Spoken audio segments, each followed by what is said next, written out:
All right, meeting is now live streaming on Facebook. So excited that everyone is here. Welcome to the 2023 Debut Poets book signing. This is the third event, social, online, promotional event for the 2023 Debut Poets. I'm so excited to be welcoming everyone today. The order of go is based on when they arrived in the room. And so we have Shocky G, Vex Lex, Nico Kim, Kim Adana, Rita Zahir, Tabitha Adams. We're waiting for Karen Garabrandt and Marco Cervantes to join us today. And then they will be added to the list.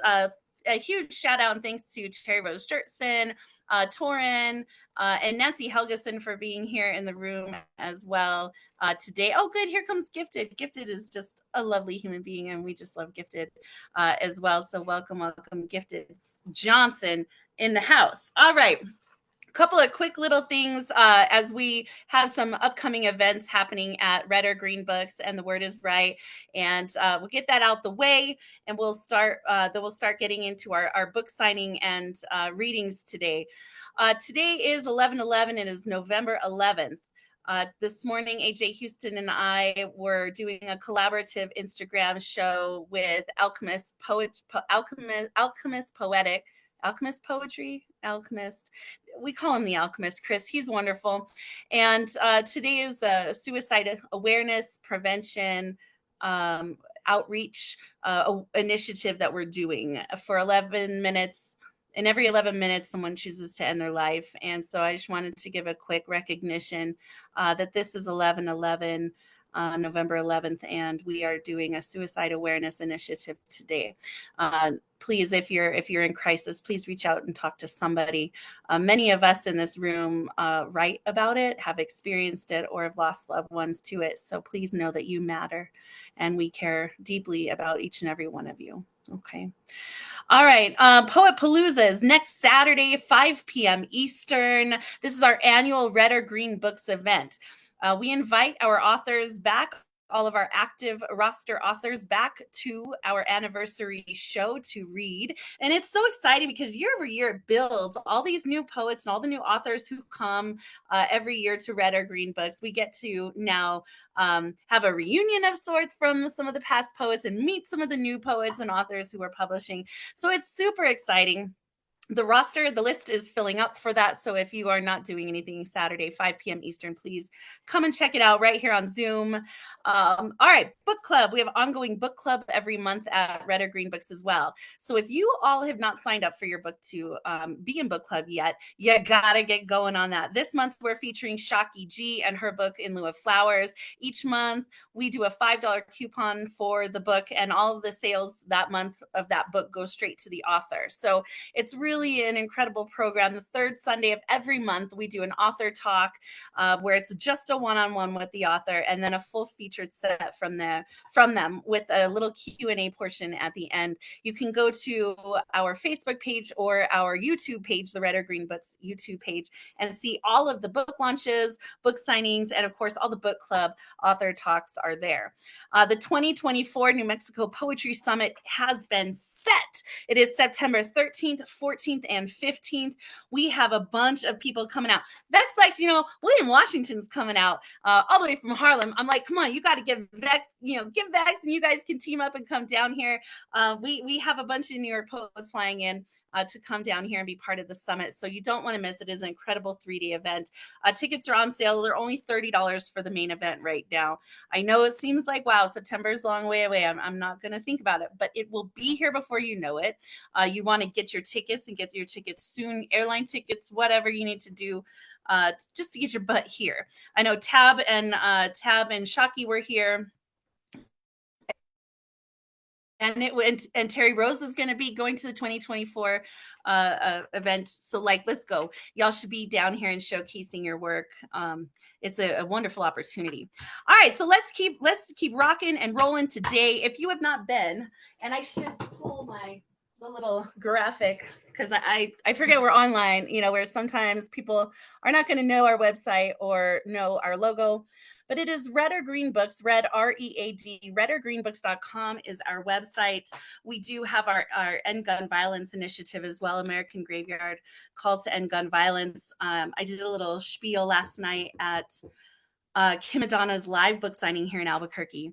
And one of the guys who made a comment, and he was wonderful. He was a lovely, lovely man, very supportive, said, I should sponsor a senator and give that as a gift to someone.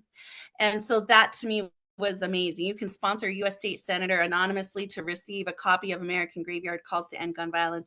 You can do that through us, through our website. And that is a wonderful gift to give. And so, all right, let's keep going. Today we're going to welcome each poet. I'm not going to go crazy into their bios or anything like that, but I will show their cover art again, just to make sure everyone's covers get displayed today.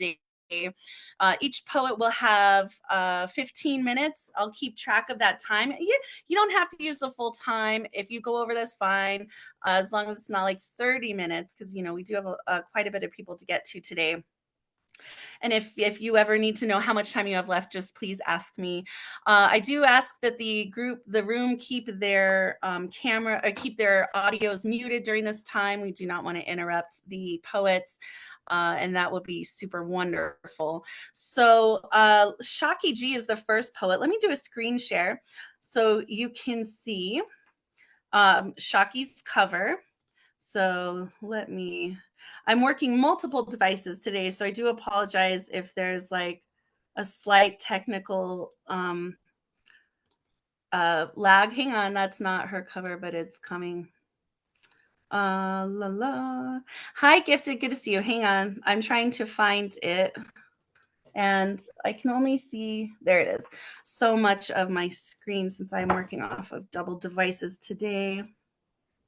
So here is Shaki G's cover in lieu of flowers, cover art by Shane Maynard with Guerrilla Poets. And it is just a lovely, lovely book. As I said, Shaki is the featured author and book for book club this month. And so join us in 2 Sundays for her author talk. Okay, let me stop sharing. Where's my little thingy to do that?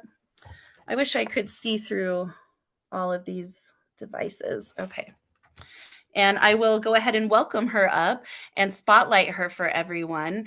Remember, authors, please let everyone know where they can find you, follow you, find your material, how they can buy your book, all of that. If you've got merch, all that good stuff. Okay.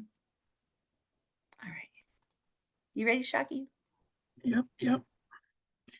Hello, fellow authors and everyone who came. I don't think I have 15 minutes. We all know that I never prepare for anything. So I'm just going to read what I have. So this, like Marissa said, this is my book.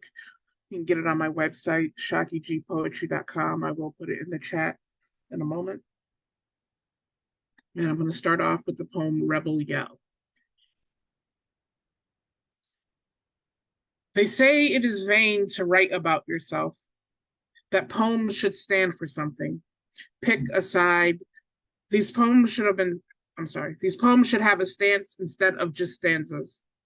I tell them, I am a revolution. My heart and brain are a civil war that has lasted ages. Making a decision like falling in love is an act of activism in itself.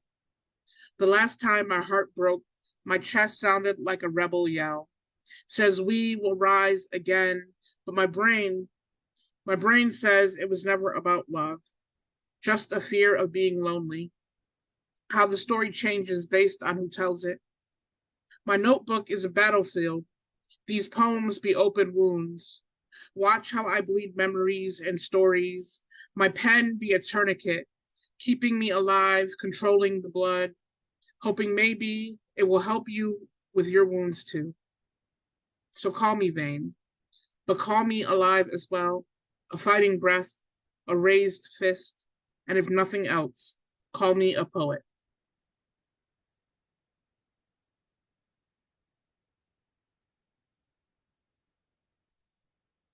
This poem is called Inheritance. I used to think my mother left me nothing but grief when she passed. But lately, I'm realizing I inherited this heart of gold. How we be so broken, but still be strong like cracked sidewalks.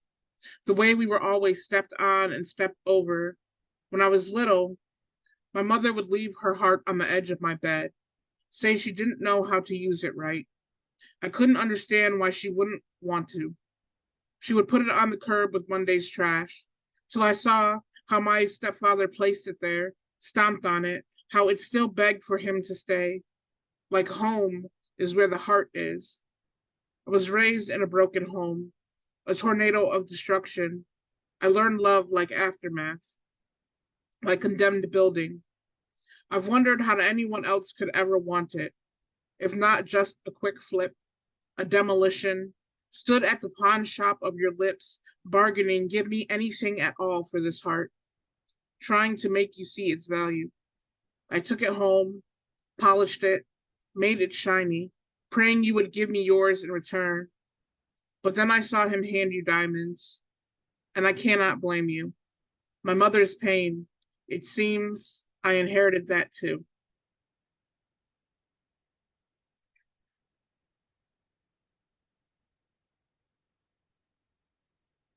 Standing on a rooftop, you can feel the city's heartbeat, faster than usual. You wonder if its concrete arteries are clogged with cholesterol faces. Wonder when the last time the city exercised its right to freedom. I've never been afraid of heights. It's the ground that scares me. A procession of worker bees buzzing past my body. Honey, you think you know how lonely feels. My heart is an empty station waiting on a train to nowhere. You are a hot dog cart on a Friday afternoon, a place to let off steam. If you look, my dreams are hidden in graffiti hieroglyphs, so high you wonder how anyone got up there without hitting the ground. And maybe I hit the ground running, and maybe I will not reach those heights again.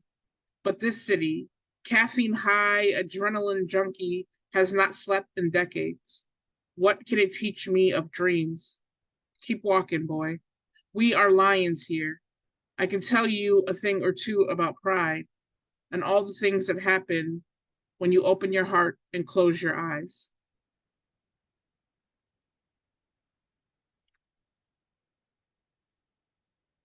Um, this piece is called Charles Darwin.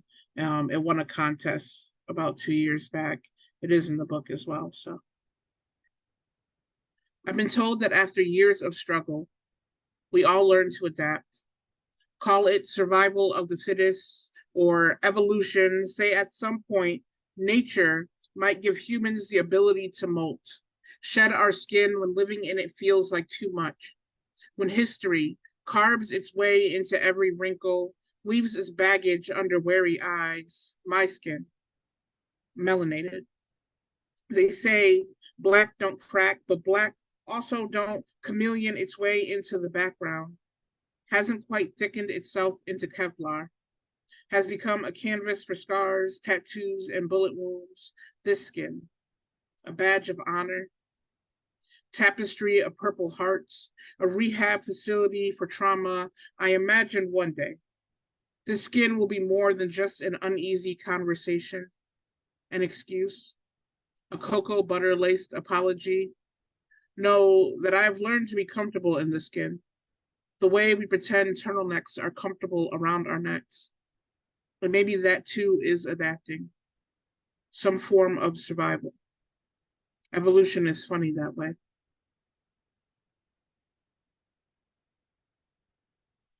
All right. And I told y'all I'd get out your hair pretty quick, so this is my last piece.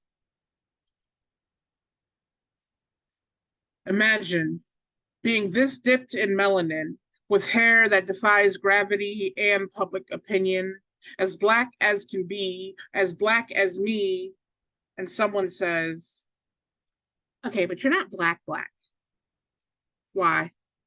because my vernacular is sometimes more OMG than AAVE.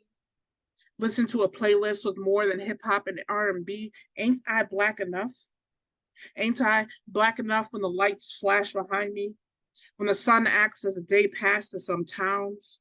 Black enough to know my place, to know firsthand what it means to be an 80s baby? Maybe you'd think me darker if I wore my trauma like hoop earrings. If my bloodlines were the ink to every poem I write. If my black girl magic was more than a disappearing act, or changing my pain into poetry for your pleasure. Ain't I black enough? Don't I act so tough? Ain't I both concrete jungle hard and cocoa butter soft? Why can't I be both Langston Hughes and a little Robert Frost? I'm talking pumpkin pie spice and Laurie seasoning salt. Juneteenth, 365. But I might still pop my fireworks on the 4th of July. You can't take my blackness without telling me why. Can't take my blackness or take away my pride. See, my mama's black. My daddy's brown. Baby, ain't I? Damn, Shocky. All right, why don't you tell people where they can find you, follow you, find your work, what you got going on, how they can get a signed copy of your book, all that stuff.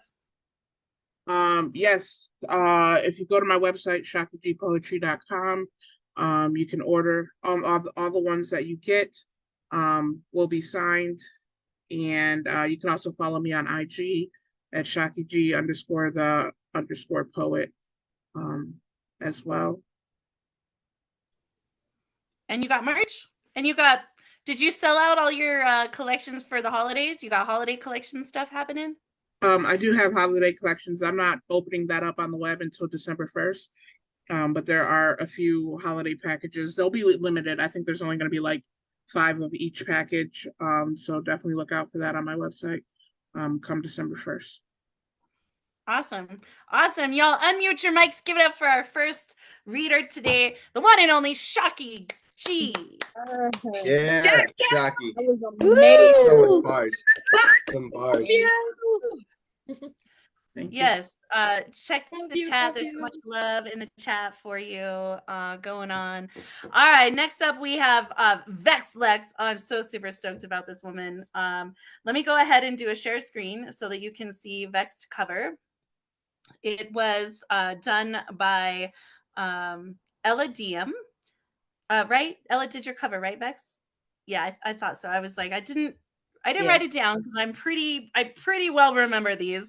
It's a stunning cover. I hope it does it justice.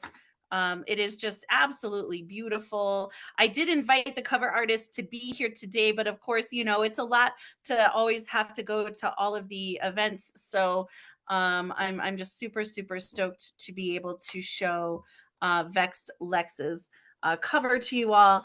And we'll go ahead and open, let me go ahead and stop that. We'll open it up for her featured set. After Vex, we have Nico. All right. Thank you, as always, for having me. I am Vex Lex, a queer writer from East Harlem, New York.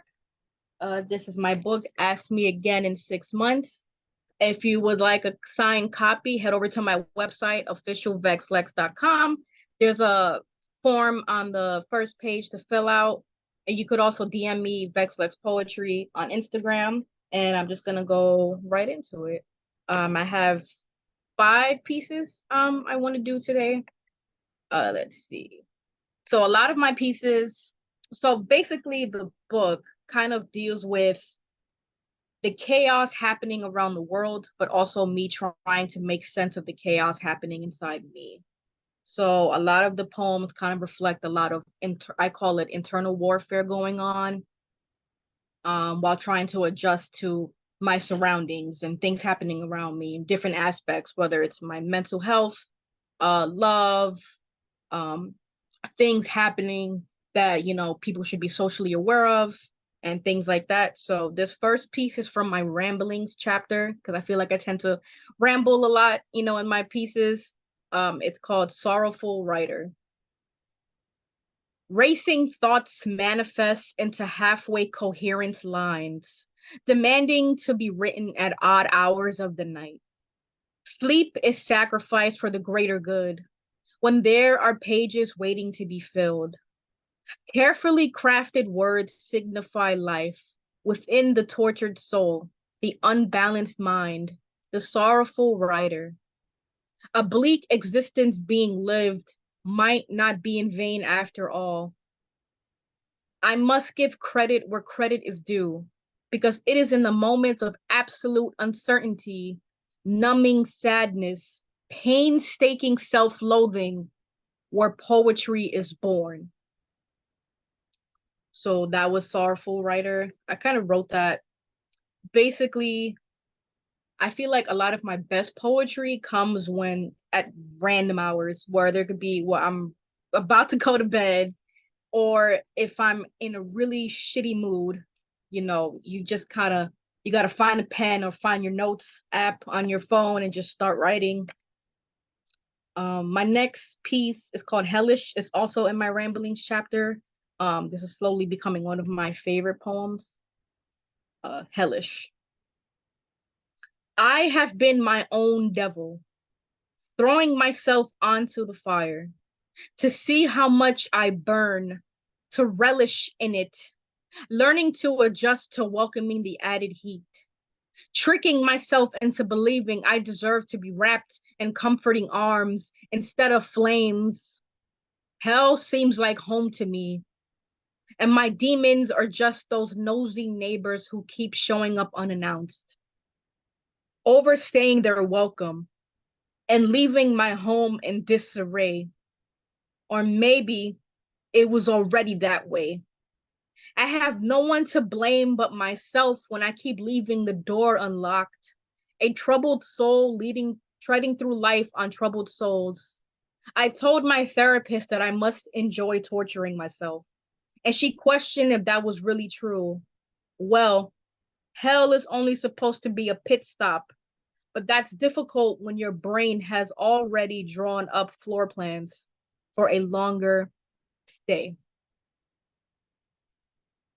My next piece is called Mess. It's from my sensory overload chapter. Um, Basically, that chapter, it's about handling, as I mentioned before, the chaos around me and kind of dealing with people while also trying to deal with my own stuff. So it's called Mess. I was taught to clean up messes, even if they were other people's. I guess that's why I try to repair hearts that I didn't break, retrieve souls that I didn't take, and slay monsters that I didn't make. But I never imagined that some recoveries would take longer than expected. I've made the discovery that the best truths are cryptic, and as I suspected, the worst personalities are always scripted. So I'm wondering, are you actually that callous? A person who enjoys the misery of those they claim to love? But how could you possibly love when you're acting solely out of malice? Are you actually that cold? Last time I checked, your temperature rose and cheeks flushed to the shade of red as the hair of the one whom you sought affection, as if I wasn't paying attention to the way you shielded your emotions and rambled on about being realistic. At night, you'd cradle yourself in your own apathetic commotion. You see, I was also taught to be realistic, and on the road to being realistic, I took a wrong turn and found my way to being hateful, reminiscing about the love I never received in the past, while currently being ungrateful to the love that may or may not be right in front of me. I'll let you in on a little secret. We're all just a little broken inside. We all tend to hide behind "I'm fine and life's good" because even if we could finally find the words to express ourselves, it doesn't mean we should. Yeah, it's our twisted way of justifying our need to being stoic, but there's nothing heroic about wearing your heart on your sleeve. Why bother? Because everyone just leaves. But that's why I'm here, to help you grieve. And I wrote that piece years ago, but it, I feel like it still rings true where, a lot of times everyone's going through something. And, a lot of times I run into people who kind of just want to hide from their emotions. And I'm very much like, feel your feelings. And I'm just definitely one of those, I guess, annoying people who are like, feel your feelings. You have to go through it. You know, I'm always going to be the person that's going to be there for you, cheering you on, rooting you on, going through the process with you. This next piece is from my Figment chapter. Basically, I guess I would call it my lust chapter. Because you always gotta, put that in there. It's called Good Times with Toxic People. We have gathered here today to reflect on the memories that refused to leave and the people who did not hesitate. A toast to some of the best times with some of the worst people. It's a shame that we had to part on less than amicable terms. We are left to reminisce and reflect on moments that we cannot seem to part with. No matter how much hatred still lingers, or hope that still manages to creep its way forward. Is it possible to fully move forward even when you remember the laughter? There was love, whether it was real or imagined, reciprocated or one-sided. Can we really fault another if we are the ones who choose blindly to see what is no longer there, see what has never been there? What matters is that we have made it this far. So here's to those who will remain in the past, will soon become the past, and those who will claw their way out of it. And for my last piece, it's from my identity chapter. A lot of times I like to write a lot of poems to my younger self, because I feel like, I've been writing poetry, I would say now for about 13 years. So since I was 15. So as I've grown, my poetry has grown with me. So I like to kind of reflect that in my poetry. So this poem is called Letter to the Younger Me. If you are reading this, it will never be too late. To the younger me who never wanted to be, tantalized by misery, found herself existing, resisting the urge to let the dark clouds smother her, somehow stopping herself every time. She tries to pick the lock of the cage she created to keep her monster safely tucked away, as to not endanger others. While she was unable to fend for herself, should that monster get loose and seek vengeance for its captivity. I can only tell her that she will manage to somehow break through when the odds say otherwise, and her cries will not be in vain. I know it's hard to believe. You may scoff because when the days are off, nothing else seems to matter. But listen to me when I say the pain of not feeling good enough will come back in waves. That you will learn to swim through, be brave. I know it's easier said than done, and despite what you may think, you are more than capable. There will come a point in time you will realize that monster is merely a misunderstood friend who never knew how to properly communicate the erratic thoughts drag racing through their mind. There will come a point in time when you finally slow down. You get to exhale. There is no need to run from yourself. You will soon learn to no longer flee. I know this because you are me. And those are my pieces. Again, you can order your signed copy of my book, Ask Me Again in 6 months, on my website, officialvexlex.com. Or you could also DM me, VexLex Poetry, on Instagram. And yes, so happy to be here, as always. Yes, let's go. Y'all unmute your mics. Give it up for VexLex today. Woo! Woo! Yes, Thank you. Glamorous today. All right, Rita. All right. Next up, we got Nico Kim. Very excited to have Nico included in this launch. I've been a big fan of Nico's for a while. Let me go ahead and share screen. See if I can't pull this up. Let me see if it'll let me share. just that window. I'm trying to get more savvy with the technology.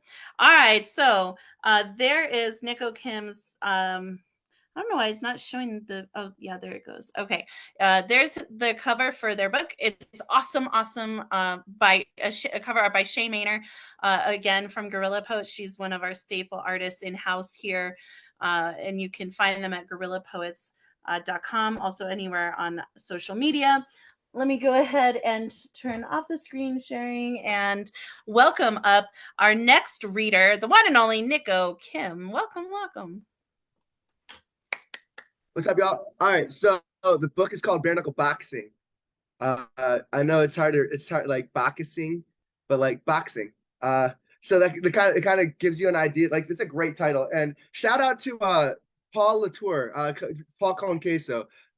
He was the one who helped me come up with that name, and I'm very upset because I forgot to put him in my acknowledgments. And like, so anytime I bring up this book, I need to share with everybody that Paul Conqueso is definitely one of the biggest influences of my life, especially with this book. But anyway, so hey guys, what's up? I'm Nico Kim, and I've got 9 poems. It's gonna be I'm a short. Everything about me is short. This my Venmo is at Nico Kim Poetry, and I just wanted to share very quick with this just the 3 elements that this book is made up of. So it's playing with the written language, so script as an American, right? So that's why boxing, right? It's playing with the how we say boxing and then how we spell it, and so that's like, again, insight to the type of to the book. It's the employment of bacchanalia as a mechanism for fighting nihilism as well as religiosity, which is very ironic.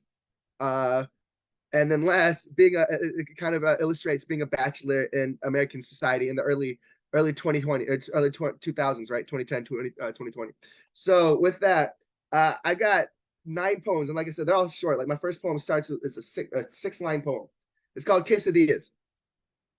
A razón yo conozco estoy un gringo es porque me gusta comer quesadillas con un tenedor.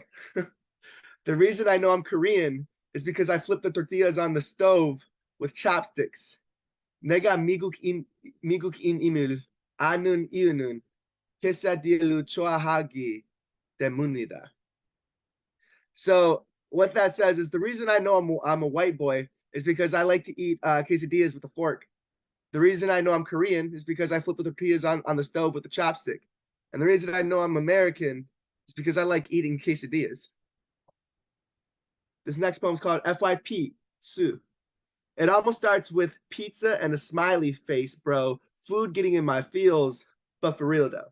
Notice me, senpai. I know I'm just tenpai demo shinpai shinaide, demoing my tongue like I've been sprung to splurge on an ice cream sundae or trying sundae. Maybe someday soon, dear, my tsundere facade will be robbed of stoicism by such peon strokes of poeticism turned gobbledygook.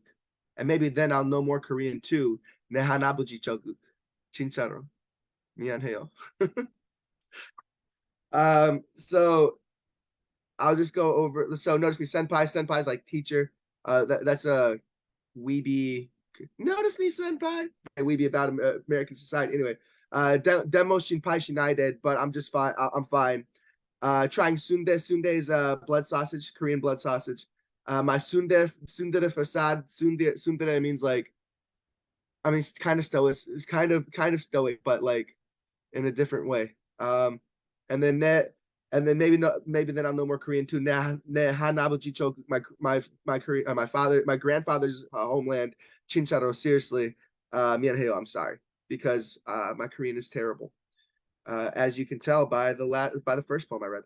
Next poem is called. Wait, let me refer to my playlist set list. Yeah, no, I'm not gonna do that one yet. No, I'm gonna do. So I've got 2 poems that aren't a part of my book, but kind of goes with it. I'm going to go with it. First, we'll start with Este Estado. Una publicación declaró que Illinois tiene las mujeres más bellas de el país, pero ¿dónde están las chicas mexicanas? Porque mi alma necesita ellas para sustento. Silencio mi corazón coreano. Chincharo. Wegule. ¿Quién sabe por qué? No sé. So silly poem. It's a lot of fun to write. So este estado means the state. A publication declared that Illinois has the most beautiful women in the country. But ¿Dónde estás las chicas mexicanas? Is a allusion to Blazing Saddles. Hey yo, where the white women at? ¿Dónde estás las chicas mexicanas? Is hey yo, where the Mexican women at? Mi alma necesitas ellas. My soul needs them for sustainment. Silence my Korean heart. And in Korean, I say, seriously, why are you the way you are? And then back to Spanish, who knows? Because I don't. And then The State. This poem is called The State. I hold disdain for this brain due to its mental frame of romanticism and how it's the most automatic. But I've been praying for a more sane perspective, wishing to be more pragmatic, as static stirs my manic machinations, imbuing my imagination with hearts hiding in infatuation, my memory muddled with maturation made meekly. Maybe modesty could be portrayed less weakly, but seeking a soul that made mine start sinking makes my confidence begin shrinking as I get to thinking that any inkling of attraction was just that, a blotted spot on the sun, unfazed. Dazed by the passing days of crazed cravings, I promise to start paving a path of faith blazing with rafts crafted by a state of mind made by praising. Aiming for the stars has always been the play. I just get played by my own brain when it's time for me to shoot my shot. Back to the book. Bacchus. Bacchus. Escrito de Vacas Académicas. I'm not searching for a vice to alter or escape my reality. I'm seeking a device or altar to help supplement my sustenance. Rewind. Bacchus. Escrito de Vacas Académicas. I'm not searching for a vice to alter or escape my reality. I'm seeking advice or an altar to help supplement my sustenance as I chase immortality. But a vice is a vice, and one will always pay the price if enticed by the dice of self-actuality.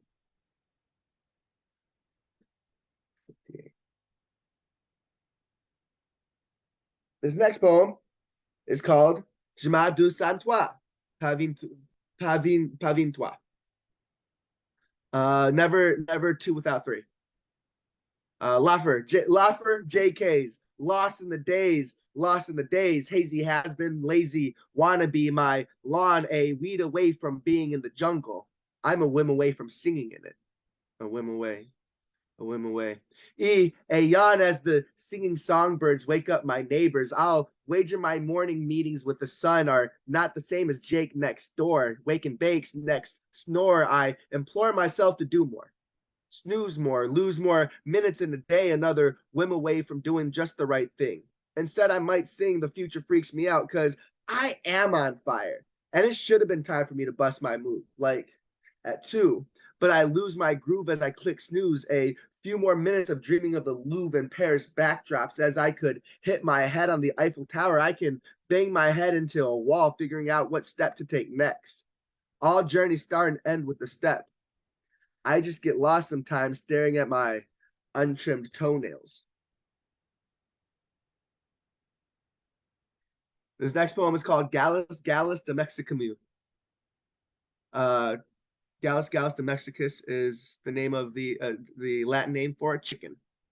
All right, Gallus de Mexicamú. Camus is the guy who wrote one should imagine Sisyphus happy. So Camus. Camus, but he's French, so you don't pronounce the S. The closest to objective that I can be in terms of perspective on the greenest greens. I've seen that the grass is never greener on the other side, unless you're the chicken that tried to cross the road. Have you ever seen what grass looks like under the ground? And this is my last one. The rebirth the rebirth of Yahweh is like the rebirth of the Titans. The rebirth of the Yahwehs. I just realized that there's anyway. Weeping for Sisyphus, I once advocated for a nihilist utopia, However, when I found the utopia of heaven is another's dystopian hell, this dysphomism made me switch positions of perspective on the pulpit, perceiving from, instead of a man posturing head face down, this Emersonian eye convoluted by egocentric subjectivity, looking with an objective of objectivity at this object or construct made by man's hands and question whether or not we were made in God's image. Imagine my surprise when what I find is that the reverse is true. And due to this new revelation of information, I stopped my quest and called it good. They began to look at this world, and understood it from a new view. But something was still missing. If there's no divinity, then what sin unseen could be acted out in a way that could topple the church, in a way that molesting young boys, banning gay marriages, Lutheran bombings, the Salem witch trials, enacting the Crusades, enacting the Spanish Inquisition couldn't. Like, what existed that the Crusades didn't wipe out the faith of Islam, Buddha, and the Hindi pantheon? Some mastodon was in the room that loomed half revealing. I then began to envy Sisyphus, for he had a solid boulder to push. Appealing to my better judgment, I went back to the search, beseeching my ego to try and see if that worked. I got fucked up and died. I'm speaking figuratively, of course. And tried a new way to live. Hit by the tutor of the Pleiades, compelled by bachelor-inspired deities, I found God snorting coke off a table at an extended stay America. Then found why it could exist when I worked for 2019 Campo de Concentración. I envied Sisyphus, for he only had a boulder to push up the mountain. I further envy Sisyphus, for he is at least mortal. I might as well shed a tear for Schrodinger's cat, the itsy bitsy spider, the Titans, or even Yahweh at that. Call me a cop-out, but we were both made in God's image, and God's are made in ours. And I lied, this is my last poem. I am the man that sank Atlantis. I rubbed diclofenac sodium on my gouty knuckles to alleviate the pressure that ring from my finger that can no longer wear metal. It settles me in as I begin binging and smoking some Zaza, top shelf ganja. Good, never felt better. And I measure my joy. Your boy's feeling himself. No pressure from the world. I feel like I'm healing myself, and I consider this is what perfection should be. A society with no worries, that's perfection to me. We have a cure for gout, so we should be able to figure out some way to alleviate the soul, the pain of hatred. Utopia or heaven looks like peace and no evil. But what I can't figure out is how can good exist if we didn't have an example of what good didn't look like. I don't know though. I touched too much fire lighting this bowl. Damn, Nico. All right. So one more time, where can people find you, follow you, what you got going on, all that stuff? So Nico Kim Poetry, that's just Venmo. I'm still working on my, Nico Kim Meme is my Instagram. I don't use it too much, but I'm trying to get more on it. Nico Kim Sings, Nico Kim _sings is my TikTok, and I just sing on that. And that's really it. I don't have too many handles, and I should work on that, because that's what it means to be successful today. For sure, right? Absolutely. Get out of the comfort zone, go try something new. Absolutely. Thank you so much, Nico, for being here. It is really an incredible book. All right, we're going to keep going. Welcome, Stacey Dyson. All right, so far we've heard from Shocky G, Vex Lex, Nico Kim. We're going to hear next from Kim Adana right here in Albuquerque, and then the raw poet Rita Zahir, and then Tabitha Adams. We're waiting for Karen Garabrandt to join us. Hopefully she can get back in time before we end today. Let me do a share screen so I can show you Kimberly's book cover. Artwork is done by Elizabeth Oots, who is also one of our cover artists in-house. She is also part of the debut poets from 2022. So it's a great example of how we are dipping into our poetry community and empowering each other to help each other and to continue to grow. If anyone here is interested in being a cover artist and you would like to do that here at Red or Green Books, of course you get paid for it, but so don't worry. But it's a wonderful way to continue to pay it forward. So this is Kimberly's cover title for her book titled Quiver. It's a fascinating artistic feat. I believe Elizabeth used 4 or 5 different media and or art tech. What would you call it, Kim? Like the technical sides of art, different techniques were put together in one to create this cover. It is very, very intense. And in fact, this is just the front cover. The back cover actually has, and I'll let Kimberly explain it to you, has very special letters that were made specifically for this book and printed and pressed specifically for this book cover. It's just a lovely, beautiful, beautiful cover. So let me stop sharing and we'll find Kimberly here. And I'm so glad she had this incredible book signing last night at Tortuga Gallery. Of course, that's where we had our 2023 New Mexico Poetry Summit.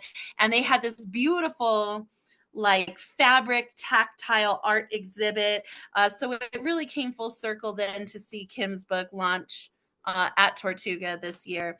So I will turn it over to you, Kim. Again, y'all, make sure, please, you tell people where they can find you, follow you, buy your book, all of that wonderful stuff. And you'll want to unmute too. There we go. Let me spotlight you. Hello. So Elizabeth Oots sent me the original art from North Carolina all the way across the US to Albuquerque, New Mexico. So I displayed this at the in-person book launch last night. She took a 1976 Webster's Dictionary page, and this is the front one. So yeah, it is multimedia. It's painting over the dictionary page. She did rubber stamping, and then actual like cut and, hand cut and paste. And I'm sure I'm forgetting something else.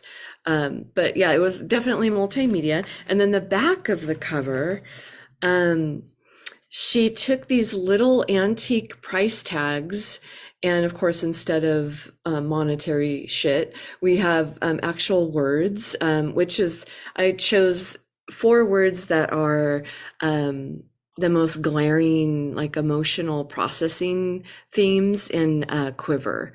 And you could kind of see like these are the actual threads she used to pull through the old dictionary page. And here's some of the thread back here.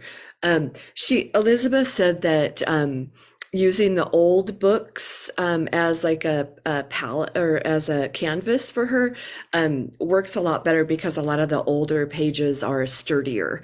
So they stand up to her painting and drawing and things like that.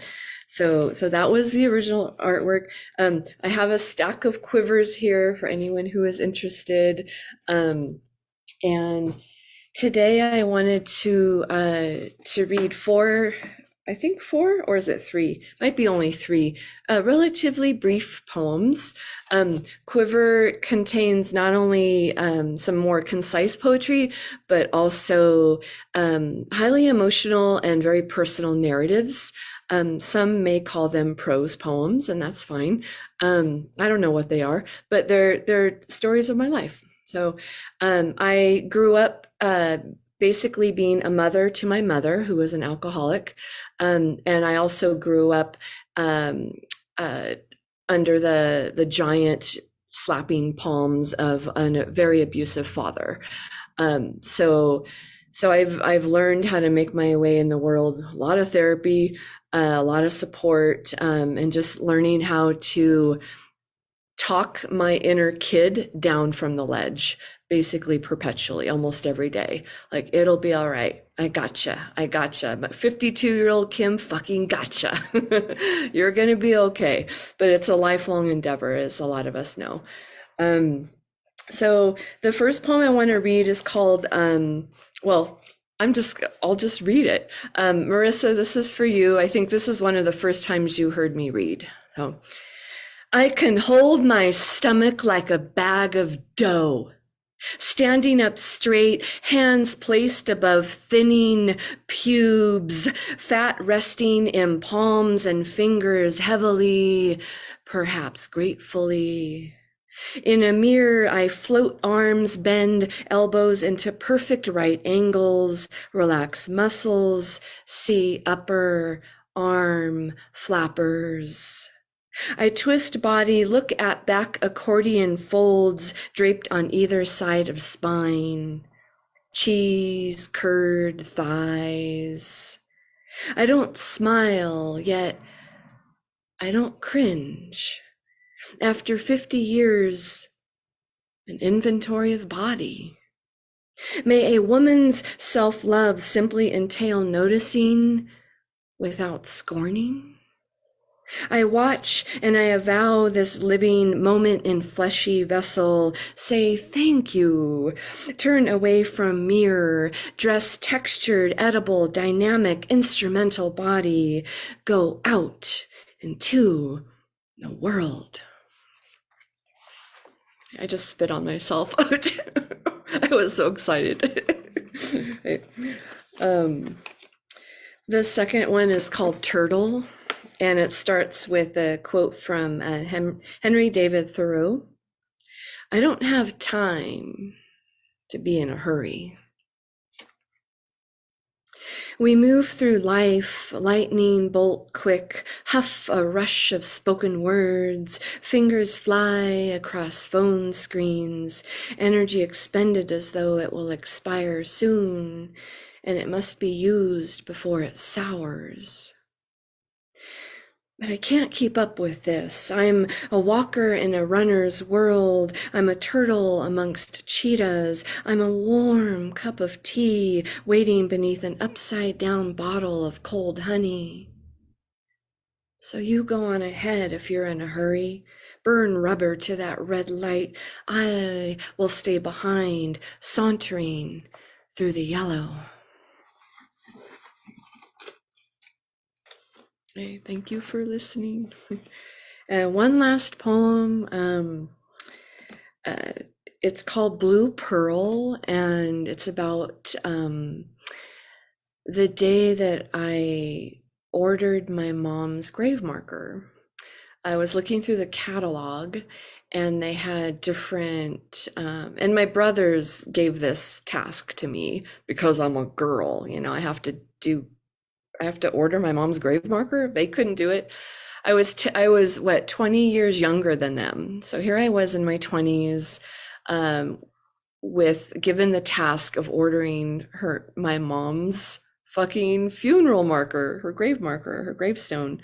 And I'll never forget, like, looking through this paper catalog in the 90s, and they had all these different designs.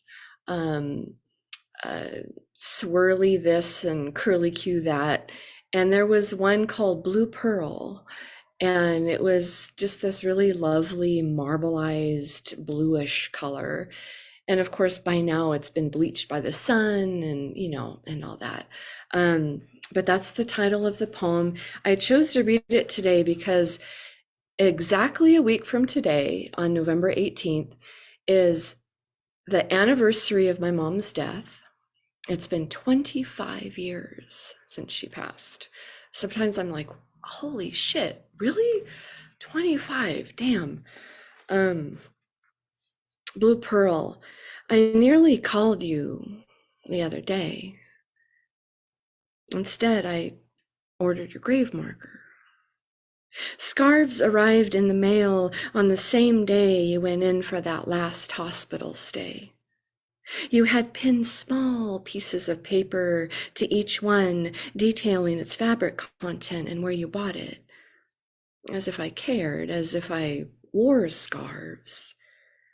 You wanted me to be delicate and good, despite our fights during my teen years, slapping palms and spitting screams in the long hallway to my adolescent, acrid, verse-laden, book and vinyl-infused, tortured cave of a bedroom. You still believed I needed scarves. I picked a blue pearl granite with a flowery design, and I wrote the dates on the order form. 1933 to 1998, because I had to say the year you died, when what I really wanted to do was write the year you were born. And that's it.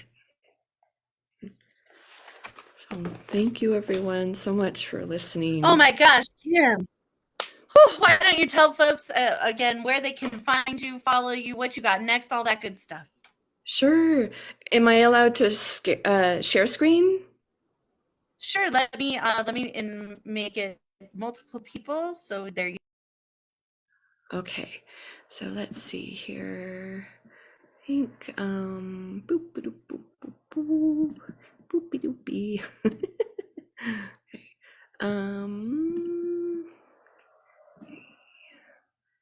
Let's see.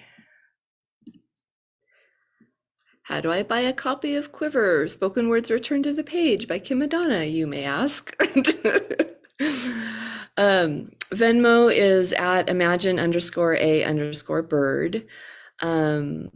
PayPal is imagineabird@gmail.com, or a check made out to Kimberly Adana with 2 E's on the end of Kimberly.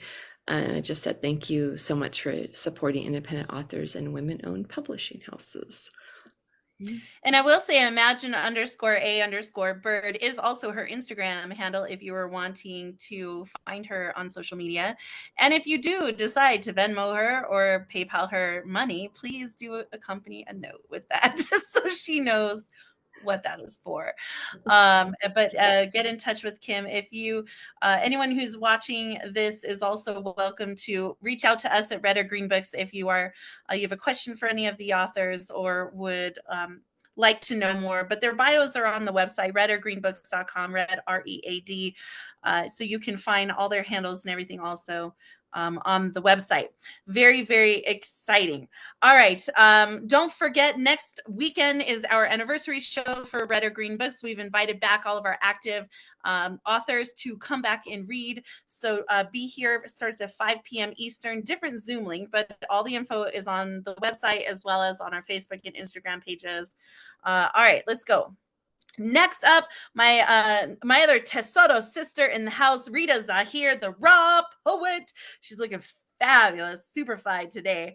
Let me go ahead and do a share screen. And gosh, she just like makes my heart skip a beat. Like, I love it. I love seeing this woman, and her energy is like infectious. When I get tired, I want her because then she'll reinvigorate me. So let's keep going. All right, so here's the cover of her book, Saffron, Sunshine, and Sweets. And Rita, you did your own cover art, right? If I remember correctly. Yep. Okay. So this is her self art as well, Saffron, Sunshine, and Sweets, Poetic Stories by Rita Zahir, also known as the Raw Poet, RAH. Let me go ahead and stop screen sharing, and I will invite you up to go ahead and read. Make sure y'all tell people where they can find you, follow you, get your book, all that good stuff. Thank you so much. Yep. So it's my book. You can get it at my website, which is ritazahir.com. Or most people have been just DMing me on IG. I'm raw_poet on IG, as well as on TikTok, and just giving me their address and Venmoing me. My Venmo and my Cash App are both raw poet. Okay. So the intro was so lovely and I want to be happy and energetic, but a couple of things. It's been a pretty stressful time, I think, for a lot of people in the world, particularly for me and my family. And also I do want to observe today being the day where we really think about suicide and suicide prevention. And so the first couple pieces are kind of more there, and then I'll try and end with a really quick little love poem. So the first one is called Sacrificial Sunset. I finished this and then hurried up to get it because I thought it was so important for me to get it into the book. Okay. He scribbled suicide notes and stardust, hiding them in the corners of the sky. The world may require explanations when they notice he didn't show up to work, But maybe no one ever notices the brightest star in their galaxy is burning out until it is too late. The brilliant blaze of his light brought others out of darkness, so no one would ever surmise that his home was burning down. No one questions the lifespan of a star. They admire it from a distance, profiting from its existence, trying never to look directly at it. When everyone else slept, he just watched the world turn, always missing the moon, not knowing she's still reflecting his light. Supernova can come for any of us. The rule is the more massive a star, the faster it burns up. That's how depression lurks. The strongest beam can still be easily bent. The brightest light casts the darkest shadows. He sat that night by the western coast, as he did to greet every evening, watching the world change color, usually fighting to stay above water. But in the dimness of that final dusk, he resolved to just let go. And this next piece is called Brave. They used to call me brave, courageous, ostentatious, adventurous, almost audacious. Said there was something wild hiding in the darkness behind my bright smile. Said it would peek out once in a while. They claimed I lived so free, as though I was completely in control, confident of every outcome, owning my own agency. They never knew there was nothing, no ownership living behind my deeds, that there was nothing brave supporting me, that they were just witnessing the reflections of a girl who never felt seen, not worthy, quite frankly, not even necessary. In truth, there was nothing here to protect, no sacred temple my body would reflect, no treasure to guard. So I lived my life without regard, reveling in reckless risks, throwing up giant bricks, no compunction, jumping from 20,000 feet when you don't feel the gravity of the situation.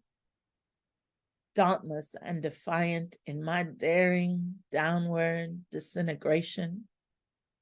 I lived freely, wildly, passionately, impulsively, sex, drugs, and alcohol compulsively. Nothing could endanger or salvage me, never fearing the loss of something that was always fleeting, no sentimental connection to a life that was unimportant and lacking meaning. What if something did happen to me on those brazen nights? It was just a random game of suicide, Russian roulette based on nothing to lose, nothing to gain. It's just another foolish game. The story was always and never the same. So why not jump out of a plane, late nights, rides alone without destination on a train? If you fight and find that nightmares travel on the edge of a sword, you feel compelled to follow daydreams when you're bored. Why not build into the prophecy when every message of self-doubt is constantly taunting me? I was just searching for something to believe, a reason to have faith in what was waiting in the transformation of Eve, a home I never knew if I would ever see until the day you rescued me. You birthed a reprieve, cradling you in the day of your birth. You delivered the message of my worth. Understanding I was bigger than the boundaries of this earth made me understand my magic was essential to one special soul. Emancipating the demon and the troll. I was willing to be worthy in your eyes. For that sacred vision, I would bravely relinquish my illusion of control. Oh, these are dark. So this one is called Dizzy with Despair, and it's one of the earliest poems I actually ever wrote. and from a time when I used to only write out of dark places. You must be drunk and dizzy with despair, to stand in defiance and question the Almighty about what is and isn't fair, to shake your fists at the heavens, looking through the cracks and cursing the air, to discard your worn down armor and lay your exquisite pain bare. I know quite well, 'cause I have been there. Being broken hearted, broken soul, broken faith only means I ain't got shit left to break. They took all there was to take, the demons assembled at this funeral wake. So fear has no more claim to stake. The hero was already prosecuted as a coward. Every piece of me was divided and devoured. Every emotion was solely exposed and overpowered. The battleground raged and I was transformed. I was turned to dust and then reborn. The dirt beneath me became hollowed ground. The shackle shattered that had held me bound. The missing will to fight was finally found. The echo of that battle cry was the only sound. You see, a heart can never be broken in the exact same way. Strength gathered in trial by fire will never decay. But this is a secret. Solitary victory, no one here to shout hooray.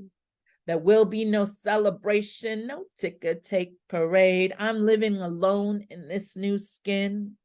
Standing before you, I'm a different woman than I have ever been. I only claim ancient warriors as kin. This is where my new story will begin, because I had two choices placed at my feet: to lay down and die or spit in the eye of defeat. And in the midst of all this tragedy, my triumph will be discreet. It will always be more bitter than it is sweet, but that is what it is when you and destiny finally meet. So I'll march on, carrying these scars where no one can see, but to speak the truth, they often carry me. And that's that piece. Okay. So a little bit of a turn. This one was from a prompt and it's called Graveyard in My Chest. Absurd audacity. You silly child, to just live like we live forever. To love like the more you pour out, the more the universe will refill your cup. You believe in happy endings, even when it's only the happy that is ending. You cross the loud, bustling intersection with eyes closed, taking giant, proud leaps off the curve, like you're issuing a challenge. As you hear the fast-moving world swirl around your steady steps, your long brown hair blowing in the breeze, like it's whimsically waltzing in the wind, ignoring the random signs saying dead end streets, no out, no turns allowed, following the decadent scent of a chocolate factory that closed decades ago. You used to chase pretty pink unicorns. Now you ride black Mustangs into the blaze of the sunset, believing in the myths of your own mythology, believing what doesn't kill you will make you stronger, when all along those mini deaths are just been piling up in a graveyard in your chest, like a collection of totems you wear as a clattering charm necklace around your neck. Iced out jewels melting in your imminent climate disaster, looking like rainbow sherbet ice cream melting all over your pristine white dress. But without hesitation or regret, you shed it like a snakeskin to just begin again. All the while, distrustfully watching the beautiful petite songbird decorating her gilded cage with her own bright red feathers, somberly singing the sweet song of freedom, blowing discreet bird kisses at her only friend, unaware it's just a mirror that will one day crack. On that day, she will also realize that the door has always been open and that her wings were built to fly, but she will not take to the sky, calculating that if she falls, that same snake is there to swallow her whole for trying. So judgment, wrapped in resentment, will be passed back and forth like a hot potato tossed between two eyes, hiding one soul in turmoil, a solitary warrior fighting a civil war in the land of the formerly free and the home of the barely brave, and none of us even know who we're rooting for anymore. Okay, now this piece is called Lilith, and I hardly ever do it. It's a short one, but it's a sort of important to me at this time. At birth, she was beset with an ancient legacy. In her dawn, she would don this fragile crown, bestowed the name of Lilith, the first feminist fighter before those words had a definition in the undefined lines of history. She could play in the shadows of darkness or dance in the light of freedom. The power she held was a decision. Young Lilith would also abandon the garden. She followed her own song of destruction, a fall from grace led by a snake, a death in name as he pronounced her Lily, perverting her power under playful pretense. The telling of someone else's story, his sentences doomed her tale. He claimed her demise as his dominion. She would never again feel a home in her own skin. So again, she resolved to shed it and begin again a rebirth of definition, reclaiming, reimagining, redefining, resurrection, a retelling of origin, a declaration of independence, claiming herself as a symbol of salvation. And to end it on a happy note, I'm gonna do a really quick little love poem. It's called Together. He asked me when we would be together, asked me how we would ever be together, what we would be together. And I said, together we are poetry, together we are music, together we are magic, together we are destiny.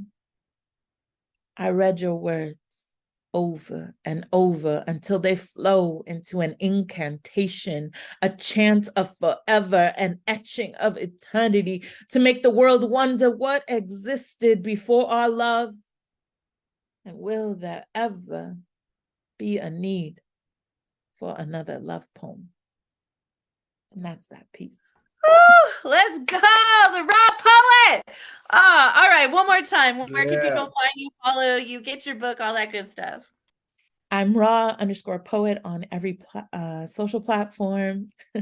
And you can get my book at my website, ritazahir.com, or you can DM me, which is what most people do, with your address. And if you want it signed, let me know on social platforms as well.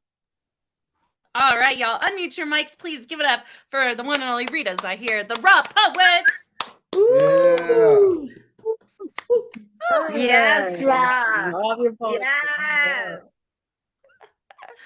All right, my TeSoto sisters are here. Thank you so much, Stacey Dyson, for rolling through as well. If you don't know anything about TeSoto, we are also a worldwide women's organization. It is an incredible thing. You can go to firesingers.com to learn more about TeSoto. All right, next up we have Tabitha Adams is here. Oh my God, I'm so excited.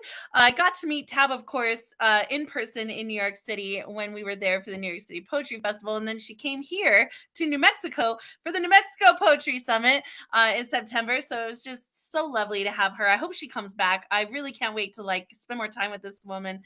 She is so, yeah, like my soul sister. I just love her. So let me go ahead and share screen and pull up her cover. If I can get my mouse to work. Insert inappropriate joke. Y'all know me. And I do also see that Karen Garabrandt is here. So welcome, Karen. Excited you made it. So Karen, you will read after Tabitha. So I hope you're ready.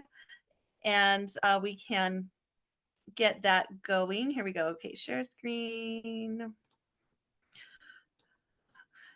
It's like a wizard, the wonderful wizarding world of computers behind the scenes here. All right. Tabitha designed her own cover. This is her photograph. It is a beautiful cover. The title of her book is Shallow City of Noise. And blue's my favorite color, so I'm like, I love this. I love everything about this. Of course, she is in the Bronx. Vexlex is in Harlem. So New York City being, and Nico, right? So a bunch of New Yorkers being represented in this launch. Just like last year, I believe we had 2 or 3 New Yorkers. Jersey doesn't count, but we'll say Terry Rose Jurison is close enough to New York City. We won't officially count it, but definitely they're all up in the same type of area of the country, which is fun for when we do events. All right, let me find Tab's square here and go ahead and spotlight her, and then ask her to go ahead and do her thing. Karen Garabrandt, just start to get ready, beautiful, and you'll be next. Hey guys, I'm so excited to be here, Marissa. I thank you. She helped me with my cover too. I wanted to say for you guys that are going to New Mexico next year, it was one of the greater experiences that I had in poetry.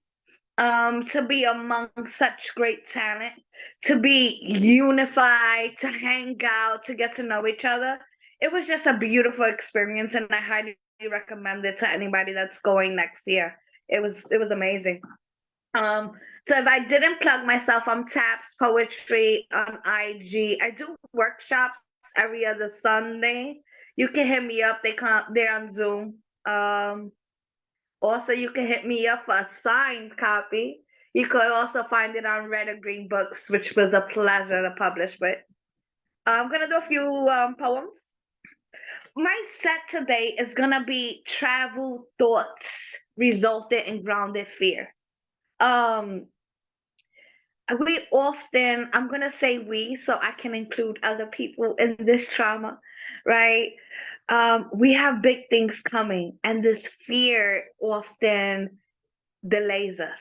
We get so wrapped up in what if that we get, we often stray from the things that are greatest in life.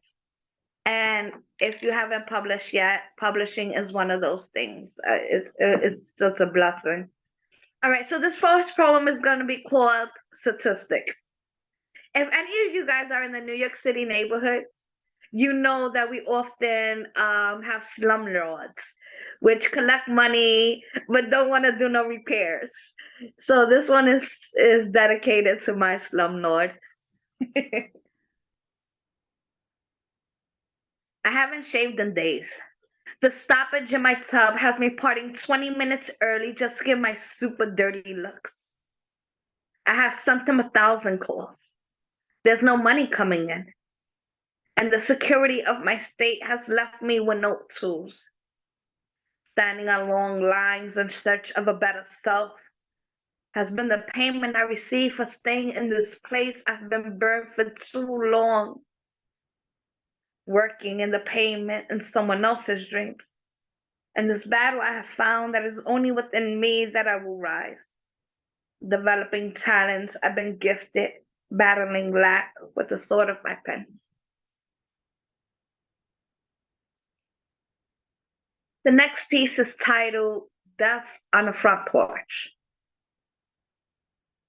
I try to walk away from the woman that keeps holding me, her hands placed against my throat, slowly watching me become less of the person I thought myself to be. In the struggle, I filled more chairs than I sat in, while my children reaped the rewards of my own shortcomings. 4 flights, 2 beds in a room, and love of my own self-destruction. Bruised by the mirrors that keep walking me. I sit in meditation of what's keeping me in the places I pray to part from. Fear, lack, addiction, often received through the eyes of a small child, and this be the home that has shattered my windows, in a city where dreams and demons live next door to one another. And peace. Thank you, guys. Before I go into my next set, I want to say that it's a pleasure to rock out with some of you guys. Like, you don't even know the inspiration. I'm at Shaki G in person, and I'm looking at her screensaver, right? And we took that photo. Marissa had took us. And actually, no, I think Miss Tracy had took us, and we had went sightseeing around New Mexico. And who was it, Shaki? Teresa Gallion. Yeah, a beautiful soul that I have met out there. So again, I just wanted to plug that. Invest in yourself. Find these festivals, go. It is a beautiful experience. Not only to put your work out there, but to meet your fellow poets. Like, it was a dope experience. This one is titled Footsteps of a Calling. I sit in a cycle that was born to press repeat. Large pots that choke wooden spoons have me wondering how many 9 to 5s do I need to chase before I complete me. Each tie holding the destiny of the woman I should have become. But the person who puts money over love has already left the full pot empty, chasing checks written in someone else's name. Contentment lost counting the hours, hidden behind a desk, and with each passing day, I lose a page of God's writings. Writing love letters to myself on the back of overdraft fees. I've written this book 1,000 times. And me, always the hero in search of another cape, unable to see anything but the possibility of becoming what God has called of me. And peace, guys. I got 2 or 3 more that I'm going to share. Marissa, how's my time going? You're doing good. You have plenty. You haven't even cracked 10 minutes. So you just take your time. All right. Perfect. This one is titled When Heavens Cry. I imagine that God sits above the earth, right, watching us. And when he sees these things that are going on now, like the war taking place, some children that have been abandoned, addiction, abuse, I imagine like that's where we get rain and all the heartache. You know what I mean? I don't know. So this one's titled When Heavens Cry. I come from a home unfulfilled. 7 hours of long lines choke on the sounds of my small wages, causing the shadows of my kitchen cabinets to return too often. In this place of nightmares, I hold myself empty, crossed legs, drowning in the doubts I have poured, watching the men I shared a youth with disappear into the heavens, lighting our pavement in the markings of 7-day candles. The cries of their mothers can be heard in the areas we no longer have the heart to walk through. The reflections, a glimpse of what we no longer want to face. And this be the cause that reminds me here I shall no longer be found. For where can growth be in the view of dead flowers? Circling the years I can no longer afford to lose.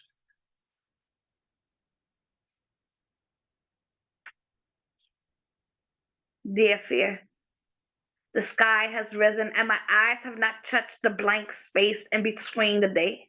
Yet I have awakened so many times that the floor that lays between me and my neighbor calls to rest. I need you to go. It's been too long that you've walked the floors of my home bearing destruction, and now, there's not even enough room left in me for the both of us. The peace to my offerings you have stolen, becoming the clouds that are called forth to match the shadows of the light. And I just feel like there's nothing left here to reconcile. No need for the sorrow of tones, adding grief to the respect of my name. For it is with no regret that I choose to leave you. But how can lack provide a full plate? And peace, guys. I am gonna close my set with one more poem. This letter is like, I don't know if you guys ever took a workshop with Advocate Works. And this kind of is, this is kind of a letter to the trauma of my past. Not to the girl who has not experienced these traumas, but to the woman who hauled ass and broke the chains that have tried to hold her back. This is to that woman. Title: The Journey of Self-Love. The beauty of one is not found before the footnotes. It's in the experience of a stumbling passage that we find ourselves. Embrace me as I briefly salute the harmony of my own reign. Familiar places become more foreign sitting at the edge of windows. Bullets are low to the tip of his barrel, refusing to become the victim at my own funeral. I had to come to terms with the things I couldn't control and the serenity to know his difference. I can't change what happened to me. I wasn't the driver to his wandering hand or the actions to their silence. With each inch I grew, I welcomed death. The chaos of embracing my body while I screamed through an open stove, becoming more empty to a world that's fragile. It shaped me. My strength, my body as I grew. I struggled with who I was and how much I should tell people. What scars can the night hide and the relationships I won't let come above my sheets? Spending years avoiding the right man. How long will you protect your daughter from your own war? Or yourself from the possibilities of being loved? These thoughts becoming the great clouds I fight, walking through neighborhoods that decrease daily. Childhood friends becoming like street ornaments. Vain of a shadow, we once played hopscotch and manhunt too. This was not the first of us we lose to the war of drugs. Every soldier playing a different corner, wearing colors of a different habit. Community prayers come written on lunchboxes like God. How many battles do we need to win before you allow us just one? This happens all before the age of 12, where hummingbirds and bouquets of flowers don't exist. Unless I love the woman I've become first. Strength, goddess of storms. And peace. I'm Tabs Poetry. You can find me on Instagram. DM me for a signed copy, or you can support the brand and you can buy a copy at Red or Green Books. Thank you, guys.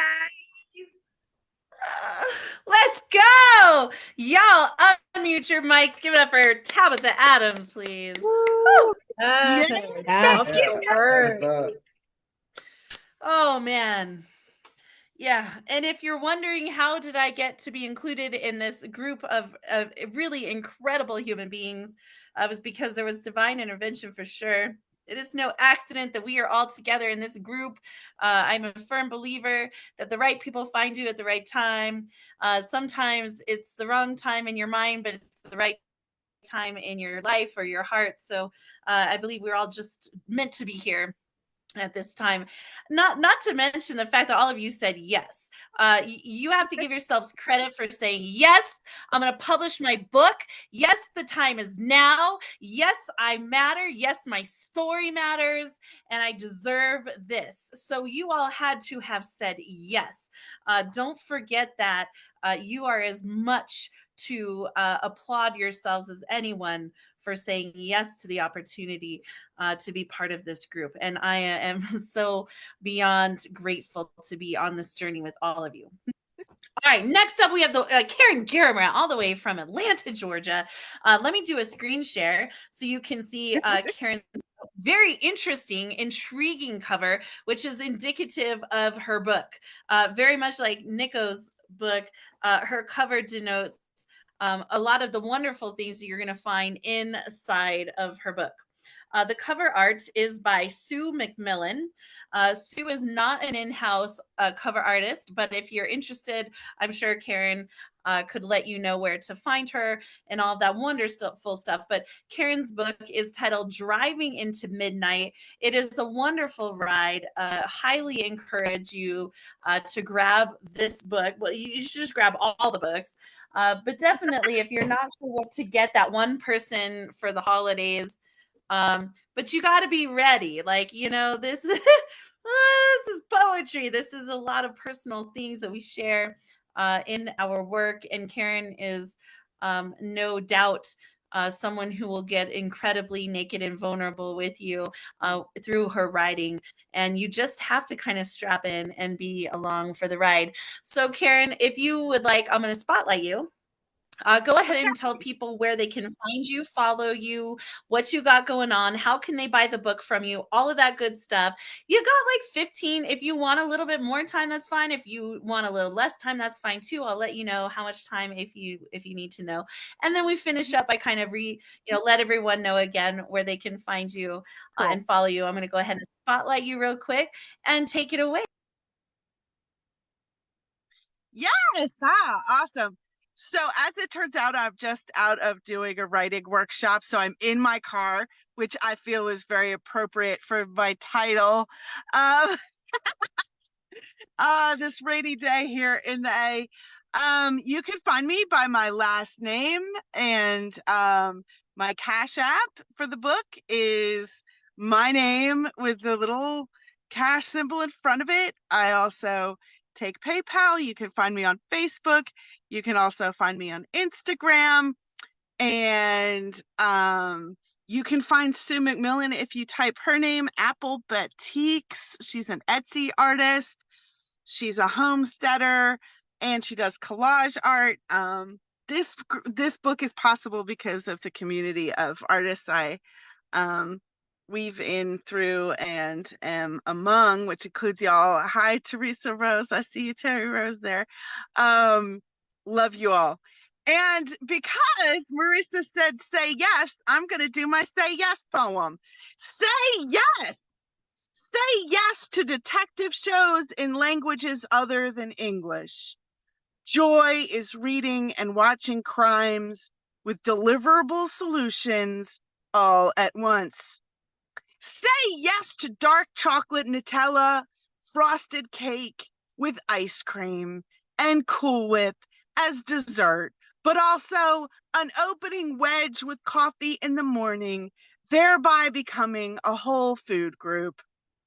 Say yes to screaming frogs under full moonlight, turtles fucking on a log, geese flying in formation at sunset, spending an afternoon watching a robin build her nest. Say yes to the writing course that makes you look up words, read a whole catalog of beginnings, and come up with your own. Say yes to coloring with whatever pencils are available during Zoom meetings, webinars, staff development, and online coffee gossip hours. Say yes to online coffee gossip hours. Say yes to quarantine, lockdown, maskless online shopping, the free trial for Instacart, and giving the shopper encouragement and praise as an extra good review. Say yes to post-midnight drives, windows rolled down, belting princes, get off, even at the stoplight, but especially toward the skyscraper with the blinking violet cyclops eye.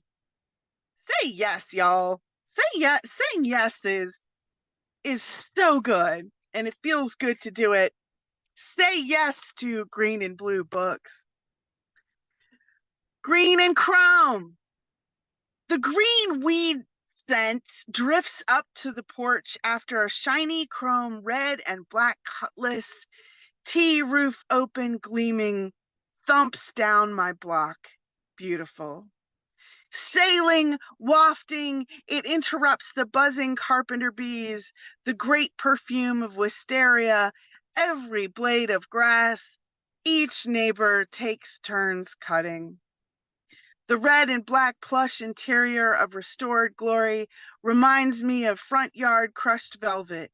The many cars swam with fins, corroded with rain, the cinder block tinkerers of boys and their elders, working wrenches into pride. A beaming, glinting sword, a cutlass supreme, just sliced through my day. I am grateful to the bare arm driver, one hand on the wheel, one hand on the door, wishing him wellness and safety against the night, the hours coming of copters and their cops. Yes.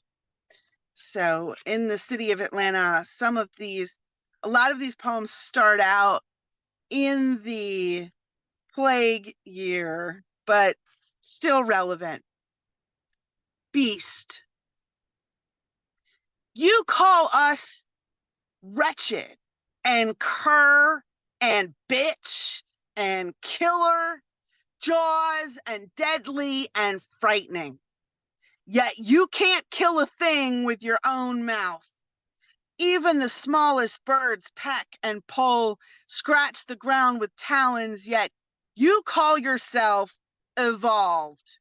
With the teeth of your uniforms, you use us as alarm bell and trick or treat so you can hunt and kill each other.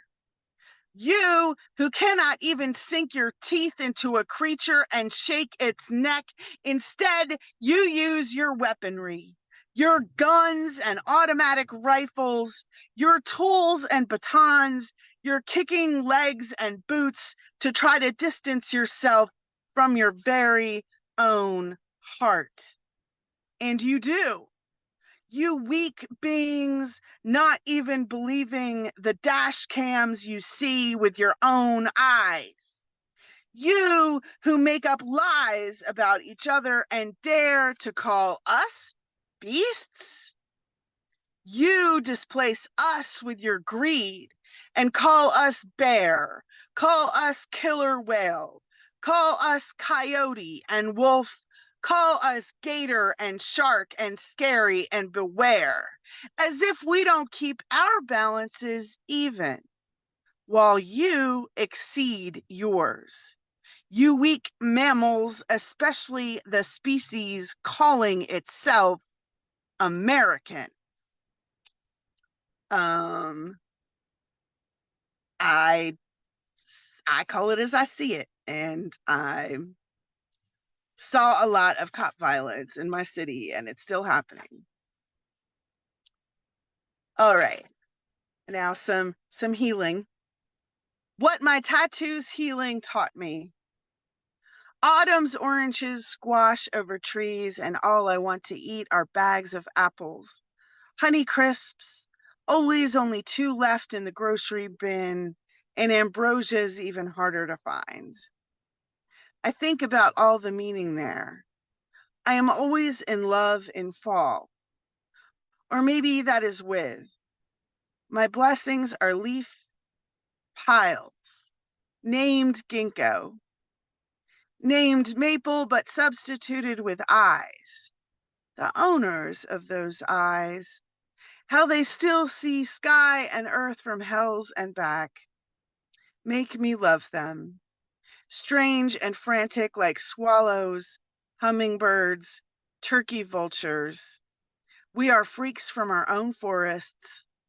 We exhume our own natures. Survival is our secret art form. The way we come up with scorched or decomposed parts and show them off. My arm is burning. I am in my skin. And skin is amazing. It repairs. You can feel the shell healing, unlike other organs. Here comes the itch. Molting is a tightness stretched across the wanting to come out and begs a scratching to let it. This is also how change happens. When I type, I am dyslexic. I don't look. I'm afraid I will stop myself. My eyes are sensors. Sometimes all they see are blocks of blackness, not even letters. Bouquet me Sharpie markers because I seek permanence on hard edges. I am soft. I squish. Someone told me the other day that I helped make him a better person. It reset a bone I didn't know was broken. My mission is accomplished. Until the next one sets another bone I don't know is broken. My purpose in life found me. We've been flirting for years. I've been withholding. I always thought I wanted to save another person's life with my language. I didn't expect it to save my own. The toughest freedom is one of submission. I would also say acceptance and self-acceptance.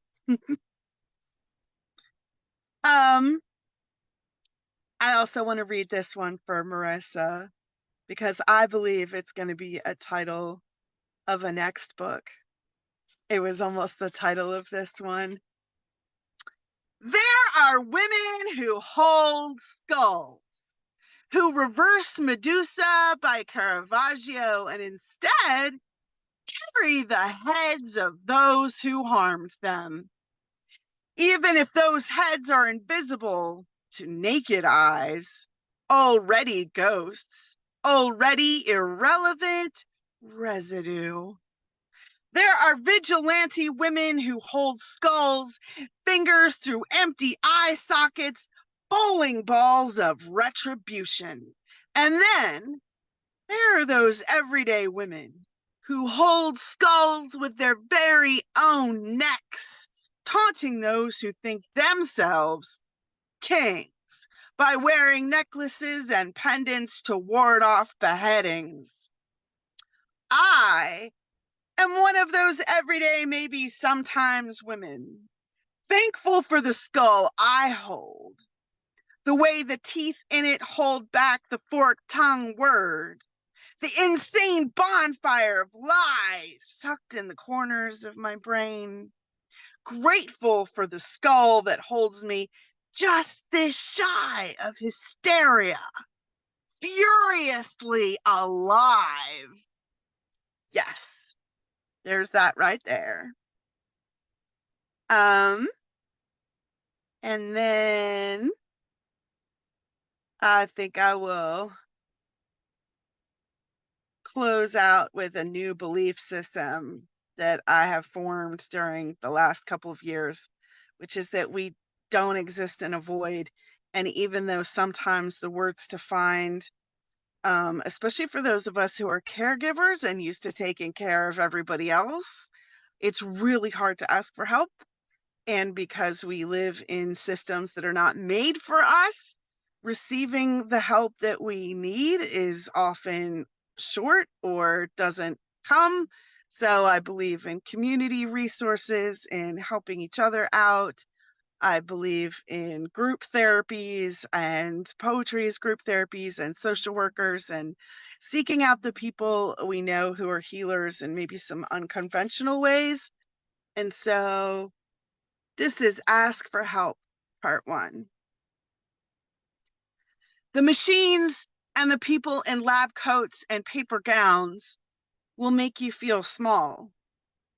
And not small in the way a large landscape like New Mexico's will make you feel small in a good way. They will make you feel small in a curious experiment, or you are just a woman, a freak in hysteria way. I imagine dying is like what it feels to pass out.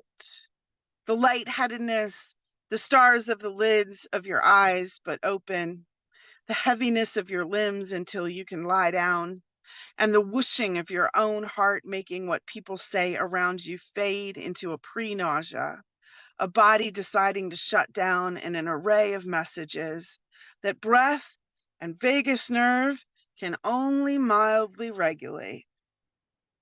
Words will make you feel small.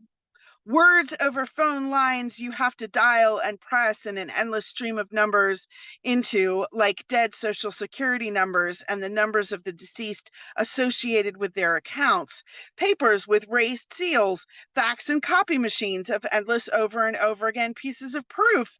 Even the stamps and the address labels will make you feel small. Bureaucracy, government, authority, and the routine of your worth distilled into numbers will make you feel small. The not knowing what you are doing will make you feel small. The traveling behind masks and toll roads will make you feel small. Small in the God's eye of the universe looking down at a road as an arterial vein small. You are a speck and you know it's small, but like the cell in a petri dish, and like the faces of those you can only meet in dreams now, your body hurtling through time and the smallness of it still contains worlds and stories from back in the day that only you know. You are big worlds of survival with big feelings. Your own bad decisions you overcame, the big of you and the things that are so big you had to give them up, like addictions. Like smoking used to. Anyway, you are so big, like the love that spills from your body over and over again, like the way a stomach has a big hunger if you forget about it. You are so big, there are days of your life you can't even remember. The blur of your life is so long. Your love is so huge. Your spark touches so many other worlds and stories that alone is an impossible idea.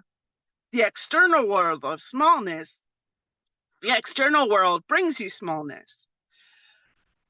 But if you reach out and remember your bigness and your loveness, you can form the questions, ask for what you need, and not be alone in the world that brings you smallness.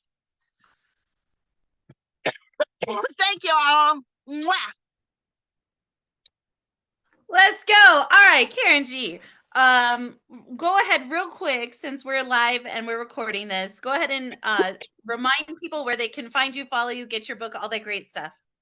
Okay, so if you email me at kgarab@gmail.com, or I am at KGARRAB on Instagram, or I am KARENGARRABRANT on Facebook, and I am on Cash App at $KARENGARRABRANT, and you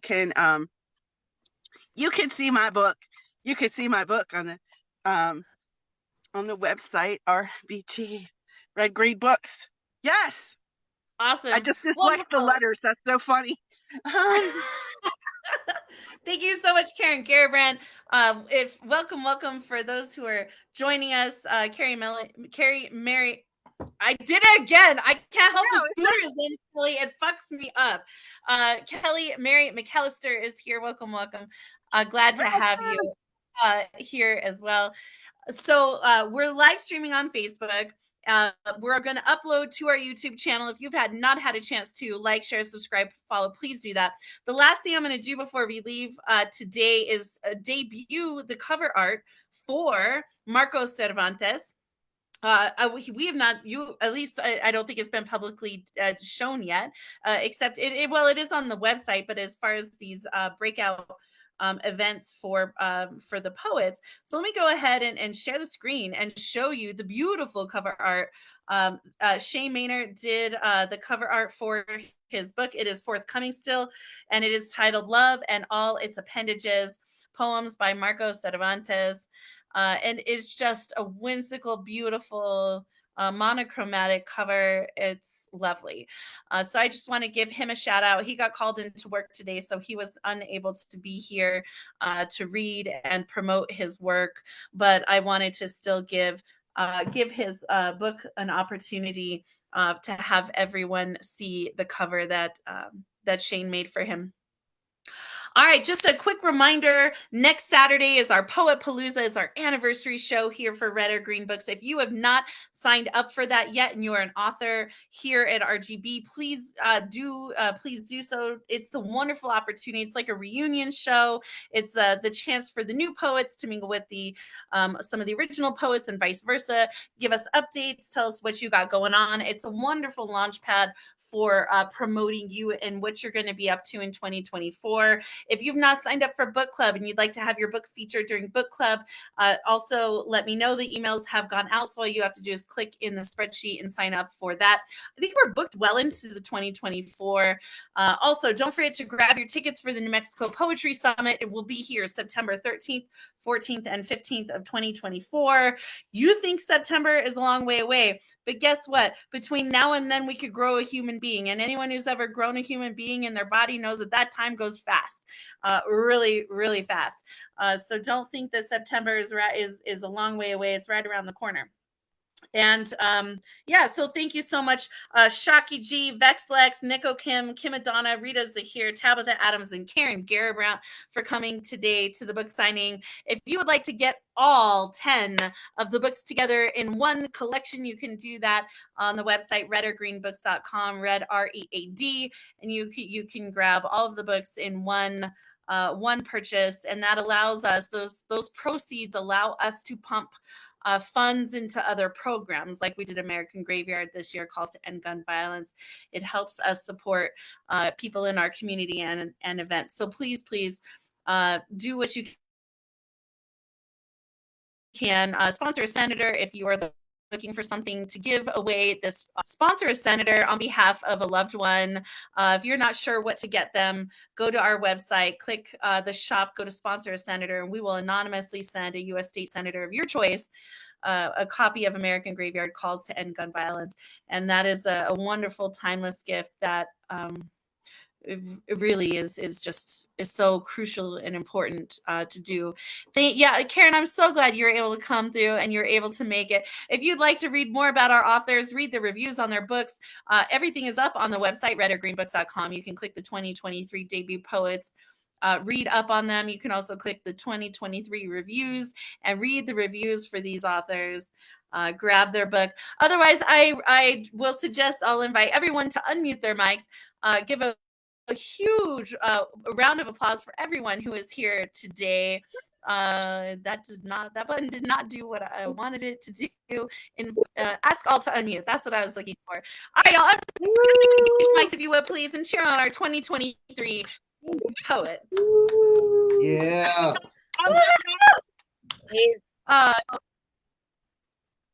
I'm so honored to be on this journey with all of you. I do hope to see you at the Poet Palooza if you're able to make it. Don't know if my audio is skipping because my Chromebook likes to go crazy around this time of the day. Here we go.